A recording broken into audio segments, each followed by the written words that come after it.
أعوذ بالله من الشيطان الرجيم. بسم الله الرحمن الرحيم. ألف لام را، تلك آيات الكتاب المبين. إنا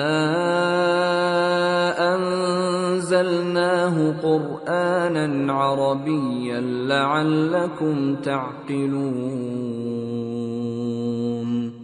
نحن نقص عليك أحسن القصص بما أوحينا إليك هذا القرآن وإن كنت من قبله لمن الغافلين. إذ قال يوسف لأبيه يا أبت إني رأيت 11 كوكبا والشمس والقمر رأيتهم لي ساجدين. قال يا بني لا تقصص رؤياك على إخوتك فيكيدوا لك كيدا، إن الشيطان للإنسان عدو مبين. وكذلك يجتبيك ربك ويعلمك من تأويل الأحاديث ويتم نعمته عليك وعلى آل يعقوب كما أتمها على أبويك من قبل إبراهيم وإسحاق، إن ربك عليم حكيم. لقد كان في يوسف وإخوته آيات للسائلين،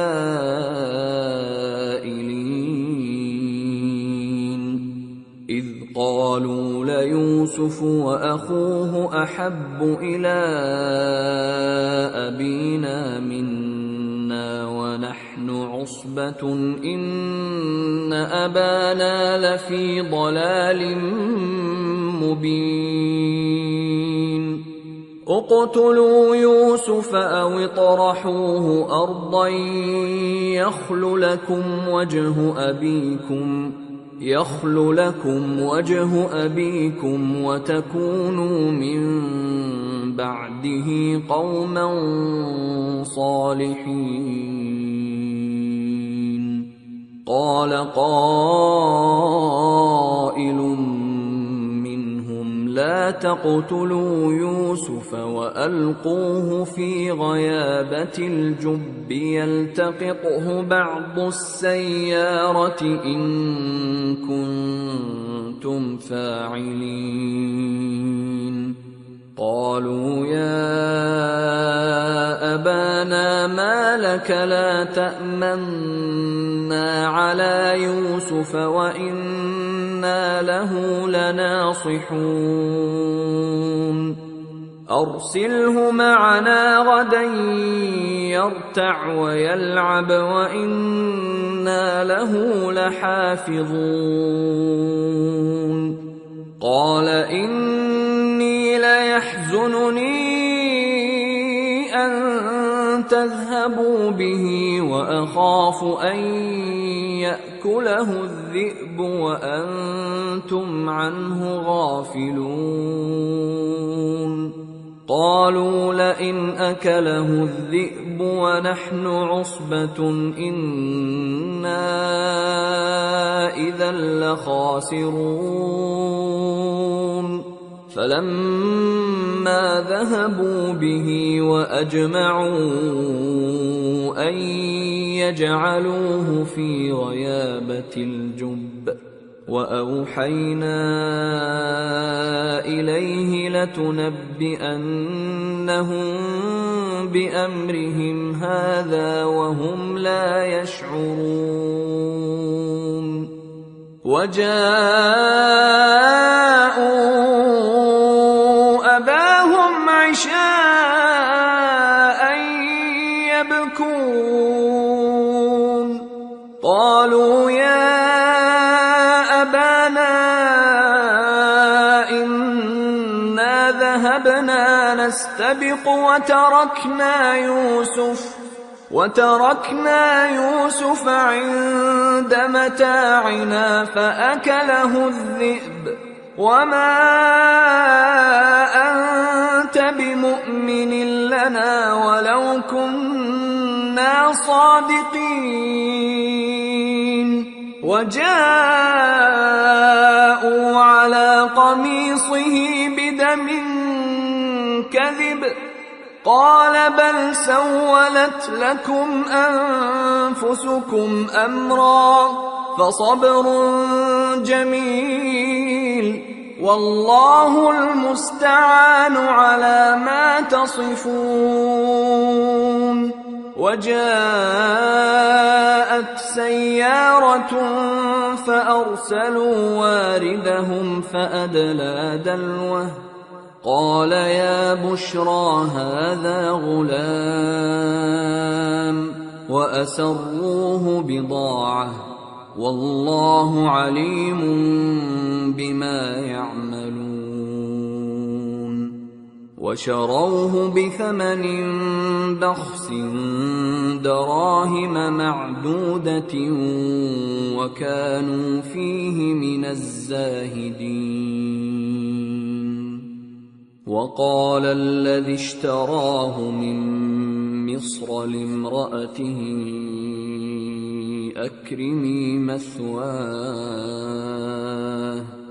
أكرمي مثواه عسى أن ينفعنا أو نتخذه ولدا وكذلك مكنا ليوسف في الأرض ولنعلمه من تأويل الأحاديث والله غالب على أمره ولكن أكثر الناس لا يعلمون ولما بلغ أشده آتيناه حكما وعلما وكذلك نجزي المحسنين وراودته التي هو في بيتها عن نفسه وغلقت الأبواب وقالت هيت لك قال معاذ الله إنه ربي أحسن مثواي إنه لا يفلح الظالمون ولقد همت به وهم بها لولا أن رأى برهان ربه كذلك لنصرف عنه السوء والفحشاء إنه من عبادنا المخلصين واستبق الباب وقدت قميصه من دبر وألف يا سيدها لدى الباب قالت ما جزاء من أراد بأهلك سوءا إلا أن يسجن أو عذاب أليم قال هي راودتني عن نفسي وشهد شاهد من أهلها إن كان قميصه قد من قبل فصدقت وهو من الكاذبين وإن كان قميصه قد من دبر فكذبت وهو من الصادقين. فلما رأى قميصه قد من دبر قال إنه من كيدكن إن كيدكن عظيم. يوسف أعرض عن هذا واستغفري لذنبك إنك كنت من الخاطئين. وقال نسوة في المدينة امرأة العزيز تراود فتاها عن نفسه قد شغفها حبا إنا لنراها في ضلال مبين. فلما سمعت بمكرهن أرسلت إليهن وأعتدت لهن متكأ وآتت كل واحدة منهن سكينا وقالت اخرج عليهن. فلما رأينه أكبرنه وقطعن أيديهن وقلن حاش لله ما هذا بشرا إن هذا إلا ملك كريم. قالت فذلكن الذي لمتنني فيه ولقد راودته عن نفسه فاستعصم ولئن لم يفعل ما آمره ليسجنن وليكونن من الصاغرين.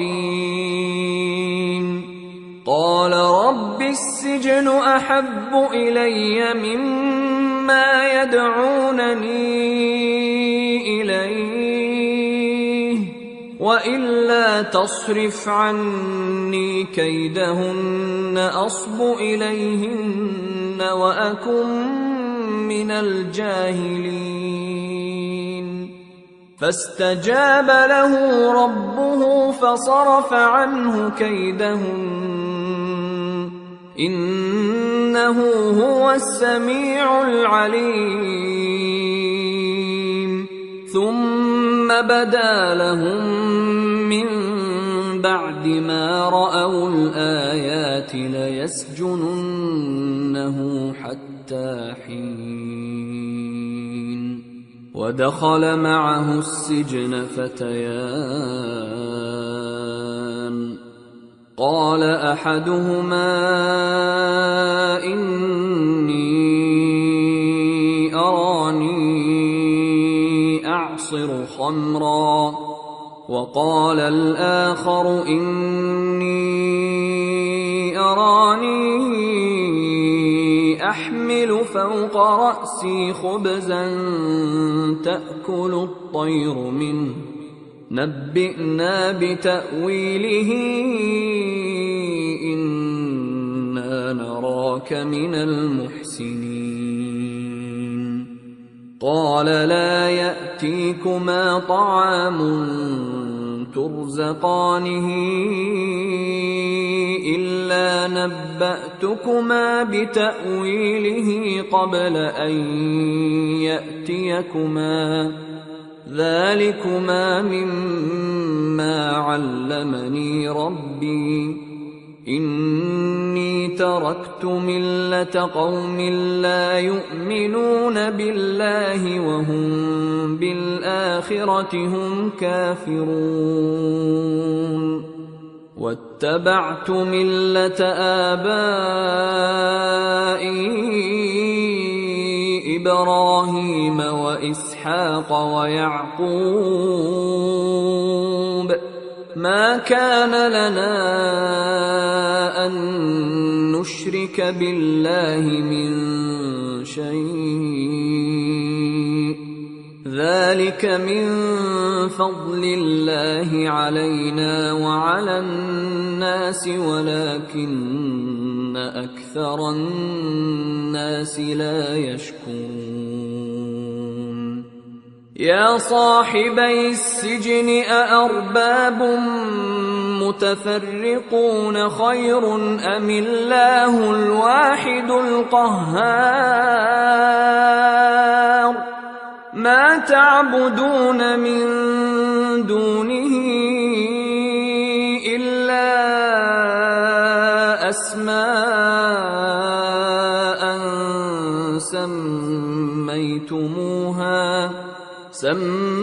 سميتموها أنتم وآباؤكم ما أنزل الله بها من سلطان إن الحكم إلا لله أمر ألا تعبدوا إلا إياه ذلك الدين القيم ولكن أكثر الناس لا يعلمون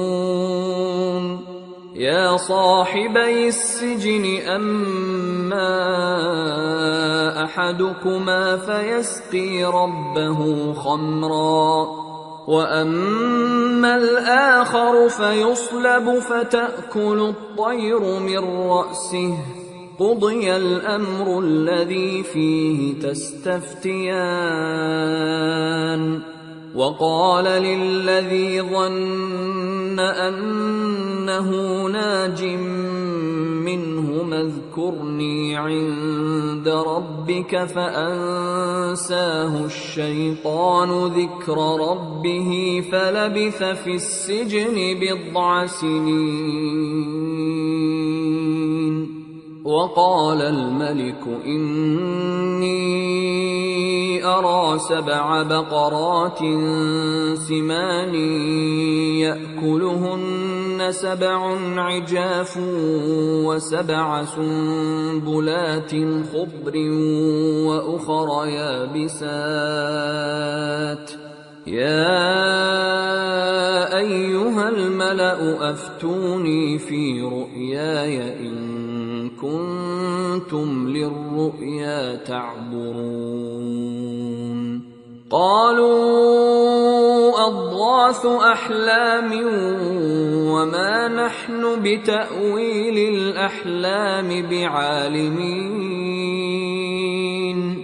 وقال الذي نجا منهما وادكر بعد أمة أنا أنبئكم بتأويله فأرسلون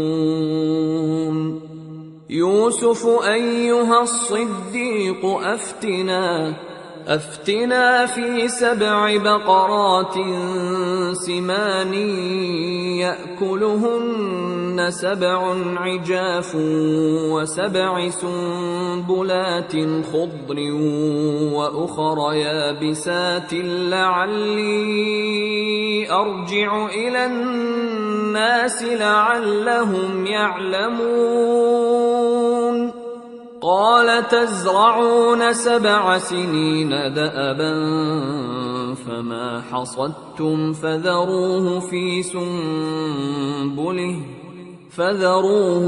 سنبله إلا قليلا مما تأكلون ثم يأتي من بعد ذلك 7 شداد يأكلن ما قدمتم لهن إلا قليلا مما تحصنون ثم يأتي من بعد ذلك عام فيه يغاث الناس وفيه يعصرون وقال الملك ائتوني به فلما جاءه الرسول قال ارجع إلى ربك فاسأله ما بال النسوة اللاتي قطعن أيديهن إن ربي بكيدهن عليم.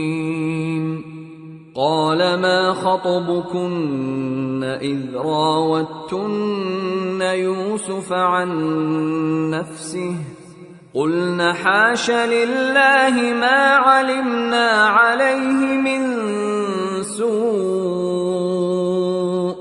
قالت امرأة العزيز الآن حصحص الحق أنا راودته عن نفسه وإنه لمن الصادقين.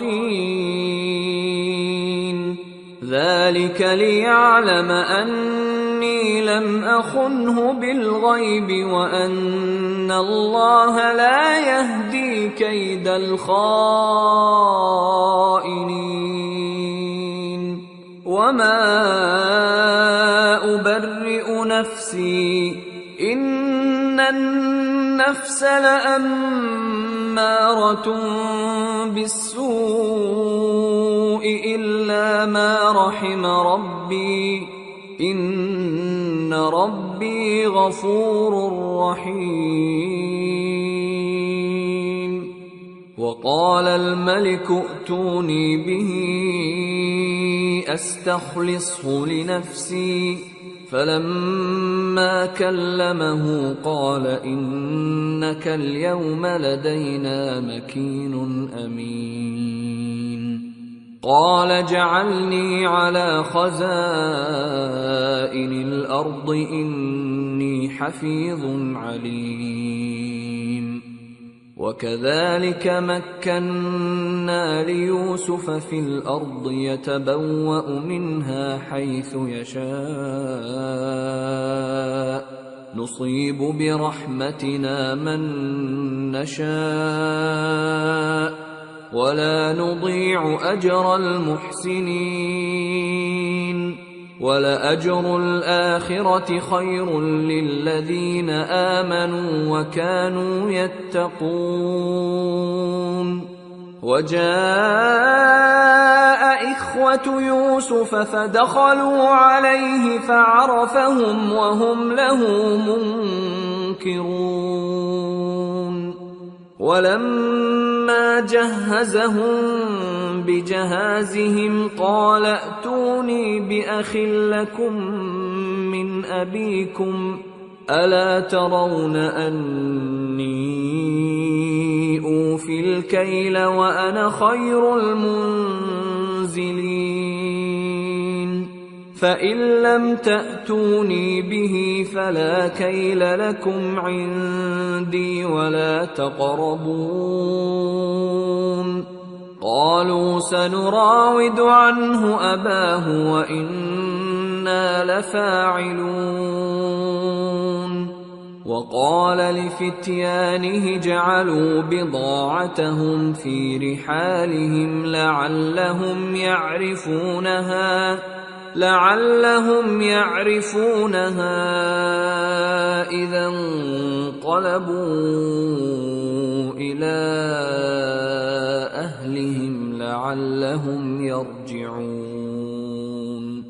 فلما رجعوا إلى أبيهم قالوا يا أبانا منع منا الكيل فأرسل معنا أخانا نكتل وإنا له لحافظون. قال هل آمنكم عليه إلا كما أمنتكم على أخيه من قبل فالله خير حافظا وهو أرحم الراحمين. ولما فتحوا متاعهم وجدوا بضاعتهم ردت إليهم قالوا يا أبانا ما نبغي هذه بضاعتنا ردت إلينا ونمير أهلنا ونحفظ أخانا ونزداد كيل بعير ذلك كيل يسير. قال لن أرسله معكم حتى تؤتون موثقا من الله لتأتونني به إلا أن يحاط بكم. فلما آتوه موثقهم قال الله على ما نقول وكيل. وقال يا بني لا تدخلوا من باب واحد وادخلوا من أبواب متفرقة وما أغني عنكم من الله من شيء إن الحكم إلا لله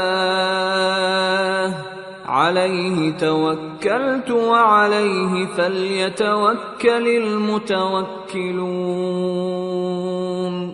ولما دخلوا من حيث أمرهم أبوهم ما كان يغني عنهم من الله من شيء إلا حاجة في نفس يعقوب قضاها وإنه لذو علم لما علمناه ولكن أكثر الناس لا يعلمون.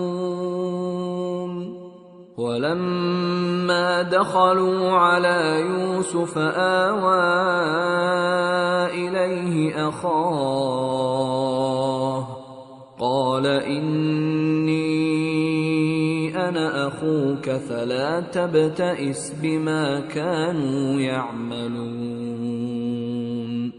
فلما جهزهم بجهازهم جعل السقاية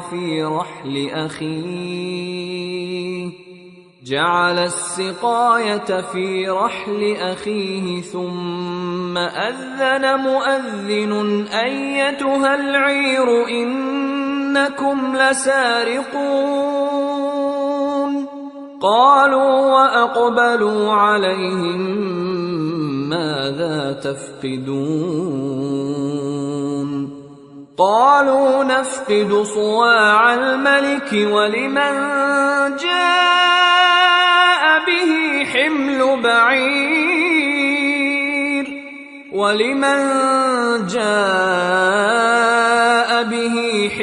بعير وأنا به زعيم. قالوا تالله لقد علمتم ما جئنا لنفسد في الأرض وما كنا سارقين. قالوا فما جزاؤه إن كنتم كاذبين؟ قالوا جزاؤه من وجد في رحله فهو جزاؤه كذلك نجزي الظالمين. فبدأ بأوعيتهم قبل وعاء أخيه ثم استخرجها من وعاء أخيه كذلك كدنا ليوسف ما كان ليأخذ أخاه في دين الملك إلا أن يشاء الله نرفع درجات من نشاء وفوق كل ذي علم عليم. قالوا إن يسرق فقد سرق أخ له من قبل فأسرها يوسف في نفسه ولم يبدها لهم قال أنتم شر مكانا والله أعلم بما تصفون قالوا يا أيها العزيز إن له أبا شيخا كبيرا فخذ أحدنا مكانه إنا نراك من المحسنين قال معاذ الله أن نأخذ إلا من وجدنا متاعنا عنده إنا إذا لظالمون فلما استيئسوا منه خلصوا نجيا قال كبيرهم ألم تعلموا أن أباكم قد أخذ عليكم موثقا من الله ومن قبل ما فرطتم في يوسف فلن أبرح الأرض حتى يأذن لي أبي أو يحكم الله لي وهو خير الحاكمين ارجعوا إلى أبيكم فقولوا يا أبانا إن ابنك سرق وما شهدنا إلا بما علمنا وما كنا للغيب حافظين واسأل القرية التي كنا فيها والعير التي أقبلنا فيها وإنا لصادقون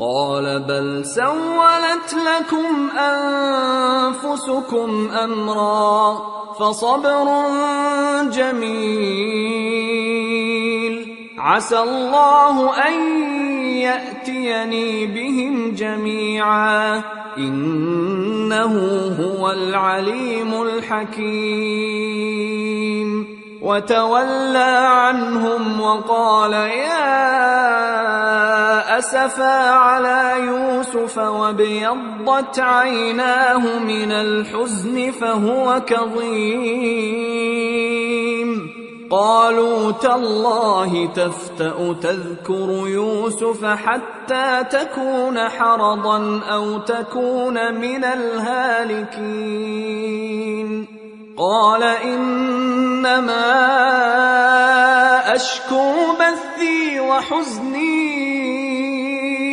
إلى الله وأعلم من الله ما لا تعلمون يا بني يذهبوا فتحسسوا من يوسف وأخيه ولا تيأسوا من روح الله إنه لا ييأس من روح الله إلا القوم الكافرون فلما دخلوا عليه قالوا يا أيها العزيز مسنا وأهلنا الضر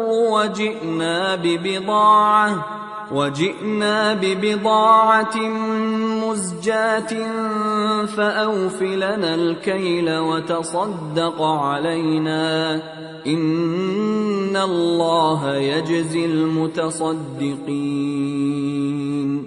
قال هل علمتم ما فعلتم بيوسف وأخيه إذ أنتم جاهلون قالوا أئنك لأنت يوسف قال أنا يوسف وهذا أخي قد من الله علينا إنه من يتق ويصبر فإن الله لا يضيع أجر المحسنين. قالوا تالله لقد آثرك الله علينا وإن كنا لخاطئين. قال لا تثريب عليكم اليوم يغفر الله لكم وهو أرحم الراحمين.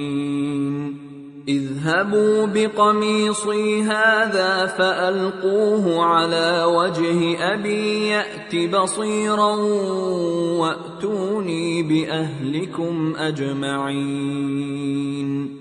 ولما فصلت العير قال أبوهم إني لأجد ريح يوسف لولا أن تفندون. قالوا تالله إنك لفي ضلالك القديم. فلما أن جاء البشير ألقاه على وجهه فارتد بصيرا. قال ألم أقل لكم إني أعلم من الله ما لا تعلمون. قالوا يا أبانا استغفر لنا ذنوبنا إنا كنا خاطئين. قال سوف أستغفر لكم ربي إنه هو الغفور الرحيم. فلما دخلوا على يوسف آوى إليه أبويه وقال ادخلوا مصر إن شاء الله آمنين.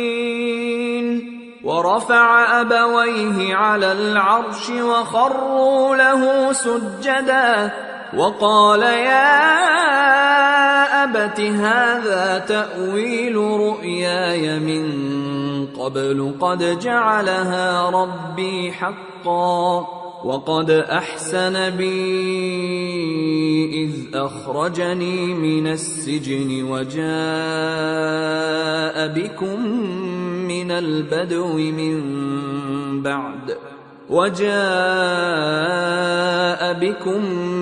البدو من بعد أن نزغ الشيطان بيني وبين إخوتي إن ربي لطيف لما يشاء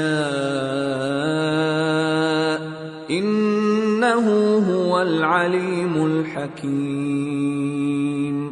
رب قد آتيتني من الملك وعلمتني من تأويل الأحاديث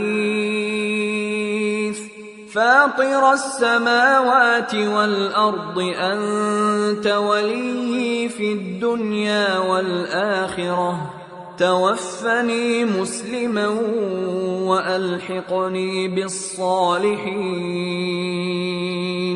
ذلك من أنباء الغيب نوحيه إليك وما كنت لديهم إذ أجمعوا أمرهم وهم يمكرون. وما أكثر الناس ولو حرصت بمؤمنين وما تسألهم عليه من أجر إن هو إلا ذكر للعالمين. وكأي من آية في السماوات والأرض يمرون عليها وهم عنها معرضون. وما يؤمن أكثرهم بالله إلا وهم مشركون. المشركون أفأمنوا أن تأتيهم غاشية من عذاب الله أو تأتيهم الساعة بغتة وهم لا يشعرون قل هذه سبيلي أدعو إلى الله على بصيرة أنا ومن اتبعني وسبحان الله وما أنا من المشركين وما أرسلنا من قبلك إلا رجالا نوحي إليهم من أهل القرى أفلم يسيروا في الأرض فينظروا كيف كان عاقبة الذين من قبلهم ولدار الآخرة خير للذين اتقوا أفلا تعقلون حتى إذا استيأس الرسل وظنوا أنهم قد كذبوا جاءهم نصرنا فنجي من نشاء ولا يرد بأسنا عن القوم المجرمين لقد كان في قصصهم عبرة لأولي الألباب ما كان حديثا يفترى ولكن تصديق الذي بين يديه وتفصيل كل شيء وهدى ورحمة لقوم